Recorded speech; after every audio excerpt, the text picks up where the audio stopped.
For over 300 years, the United Kingdom has been led by a line of remarkable individuals. Each one faced their own unique triumphs, their own crushing trials, and moments that would change the course of history. In this explainer, we're going to dive into that incredible story of hardship and success that literally built a nation.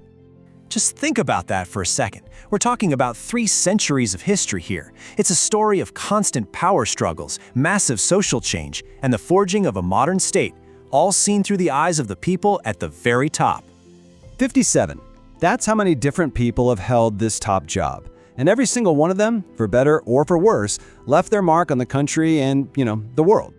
So who were these people really? And how did their decisions, their rivalries, and their ambitions come together to build the Britain we know today? Well, that's the big question we're digging into. All right, let's get into it by rewinding the clock all the way back to the beginning. We're going to a time when Britain was at a crossroads, and the role of Prime Minister, well, it wasn't even really a thing yet. Yeah, what's so wild is that the job of Prime Minister wasn't created by some grand law. It kind of just happened. It grew out of the political dogfights between Britain's first parties, the land-owning Tories and the more business-minded Whigs, and it pretty quickly attracted some seriously powerful personalities. So meet Sir Robert Walpole. He's widely considered Britain's first Prime Minister, not because he had the official title, he didn't, but because, starting in 1721, he just acted like one. He was a genius of persuasion, he kept the country stable, and yep, he was the very first to live at 10 Downing Street, starting a tradition that's still going strong. 24. I mean, can you even imagine? That number just shows you how dynamic this era was. A few decades after Walpole, William Pitt the Younger became Prime Minister at the absolutely astonishing age of 24. He's still Britain's youngest ever PM, a total whiz with finances who steered the country through some incredibly turbulent times.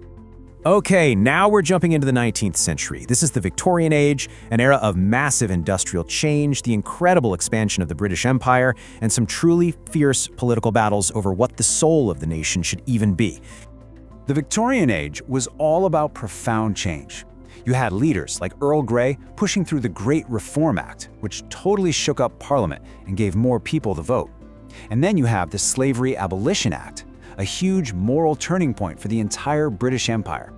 But you can't talk about this era without talking about the epic rivalry between these two, William Gladstone and Benjamin Disraeli. Gladstone was the moral conscience of politics, this super idealistic guy. And on the other side, you had Disraeli, a novelist, a visionary, and Britain's first and only Jewish prime minister who just had this incredible flair. Their clashes were legendary, and they represented this big debate that we still have today. Should government stay out of the way, or should it actively try to make people's lives better? Right in the middle of all this political drama, something absolutely shocking happened. In 1812, the Prime Minister, Spencer Perceval, was shot and killed right inside the House of Commons. To this day, he is the one and only British Prime Minister to ever be assassinated.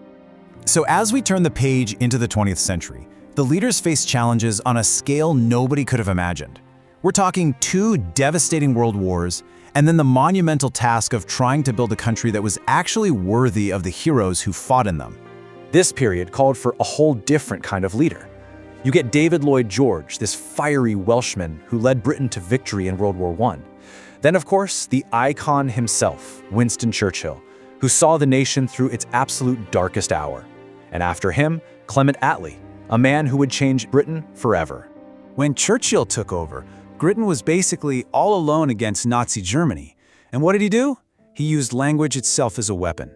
His speeches didn't just inform people, they gave a nation its courage, its voice right when it was needed most. But here is one of the craziest twists in political history. What happens next?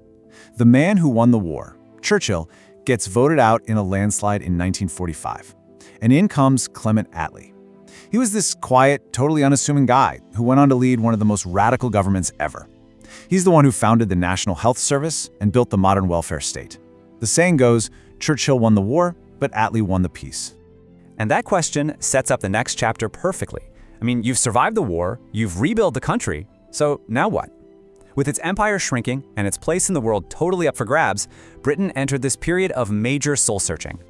And that brings us right into the modern era. This is a period of deep ideological divides. It's an age really defined by the sheer conviction of the Iron Lady, the optimism of New Labour, and, well, the absolute chaos of Brexit. And you can see these dramatic swings right here on the timeline. We go from the free market revolution under Thatcher to a complete 180 with the centrist third way of Tony Blair's New Labour. And then we hit the Brexit referendum, the political earthquake that has defined everything in Britain for the 21st century. In 1979, Margaret Thatcher stormed into power promising to shake things up. And wow, did she ever. As Britain's first female prime minister, she fundamentally re-engineered the country with her fierce belief in free markets and her unbreakable will. You either loved her or you hated her, but no one can deny she was a force of nature who changed Britain forever. 49. That number perfectly captures the incredible volatility of the last few years. In 2022, Liz Truss's time as prime minister lasted just 49 days.